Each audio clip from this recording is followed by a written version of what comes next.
Vitajte. Dnes sa pozrieme na niečo, čo sa na prvý pohľad zdá byť úplne jasné. Ježišov krst.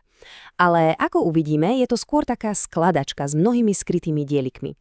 S pomocou komentárov biblistky Marie Noel Tavud si ju teraz skúsime pekne poskladať. Tak poďme na to.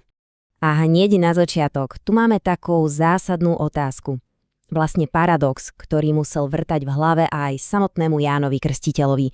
Prečo by sa niekto, kto je bez hriechu, mal dať pokrstiť krstom, ktorý je určený na odpustenie hriechov?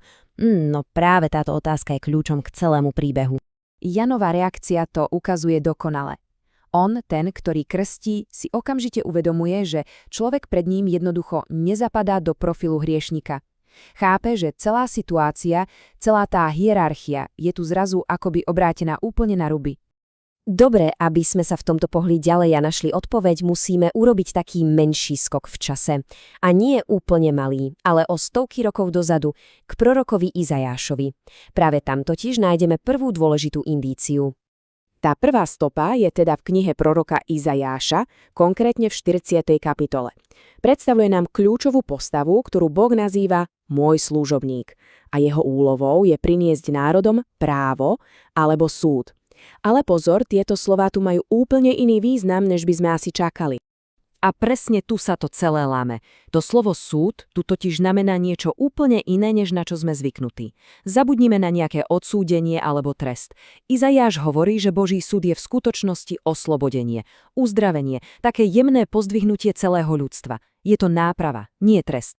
A tento obraz to vystihuje úplne geniálne. Ukazuje nám podstatu misie tohto služobníka. Jeho prístup je plný jemnosti a rešpektu. Neláme to, čo je už nalomené a nehasí to, čo sotva tlie. Jeho cieľom je obnoviť, nie zničiť. Takže kto je vlastne ten záhadný služobník? Komentár Marie Noel Tavud poukazuje na niečo fascinujúce. Pôvodne sa tento výraz nevzťahoval na jedného človeka, ale na celý izraelský ľud. Ich spoločným poslaním bolo stať sa svetlom pre národy.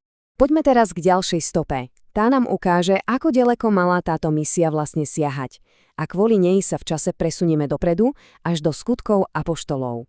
Apoštol Peter zažíva jedno zvláštne videnie, ktoré doslova rozbije jeho dovtedajšie kultúrne a náboženské hranice. Hlas z neba mu prikáže jesť zvieratá, ktoré boli považované za nečisté, a povie mu kľúčovú vetu: čo Boh očistil, ty nenazývaj nečistým. A hneď na to je povolaný do domu istého Kornélia, rímskeho stotníka, teda nežid. A presne v tomto momente Petrovi, a vlastne aj nám, všetko docvakne. Zrazu si uvedomí, že táto misia oslobodenia je univerzálna. Boh si nevyberá, nikoho neuprednostňuje, tým padajú všetky tie pomyselné múry medzi národmi a poslanie služebníka sa naozaj rozširuje na celý svet. Dobre, takže s týmito novými poznatkami o jemnej a univerzálnej misii sa vráťme naspäť k rieke Jordán. Teraz by sme mali scénu Ježišovho krstu vidieť v úplne inom svetle. Ježišova odpoveď Jánovi je kľúčová. Všimnime si, že nehovorí nič o hriechu. Hovorí o tom, že treba naplniť všetkú spravodlivosť. Čo to ale v tejto situácii znamená? No, slovo spravodlivosť tu neznamená osobnú morálnu bezchybnosť. Znamená to niečo ako byť v úplnom súlade s Božím plánom, s jeho projektom pre celé ľudstvo. Ide o to prijať svoju úlohu v tomto veľkom pláne. Čiže keď si to zhrnieme, Ježišov krst nie je o ňom a o jeho hriechoch, vôbec nie. Je to vlastne akt solidarity. Predstavme si to tak, že sa verejne stavia na čelo toho služobníckeho ľudu, aby odštartoval ich spoločnú misiu. A nie hociakú misiu, ale misiu, ktorá má zmeniť svet a priniesť oslobodenie všetkým. A keď Ježiš vychádza z vody, prichádza posledný kúsok našej skladačky. Je odhalený v jedinej, no nesmierne mocnej vete z nebies.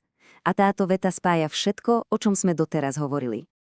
A toto je absolútne geniálne. Poďme si tú vetu rozobrať. Hlas z neba totiž spája dve úplne odlišné predstavy o Mesiášovi.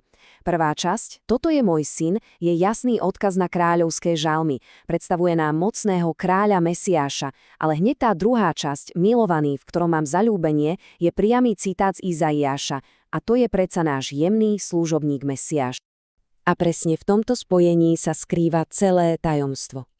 Krst nám odhaľuje úplne nový typ vodcu. Je to kráľ, ktorý na seba berie úlohu a poslanie jemného a oslobodzujúceho služobníka. Jeho moc teda nespočíva v súdení a odsudzovaní, ale v službe a solidarite. Takže vidíme, ako sa v jednej jedinej chvíli, v jednej vete dokážu prepojiť celé stáročia histórie a rôzne texty písma, aby vytvorili úplne nový, oveľa hlbší význam. A to nás necháva s takou zaujímavou myšlienkou na záver. Čo všetko sa môže stať, keď sa v jednej vete stretnú dva úplne odlišné svety a vytvoria tak niečo nečakané?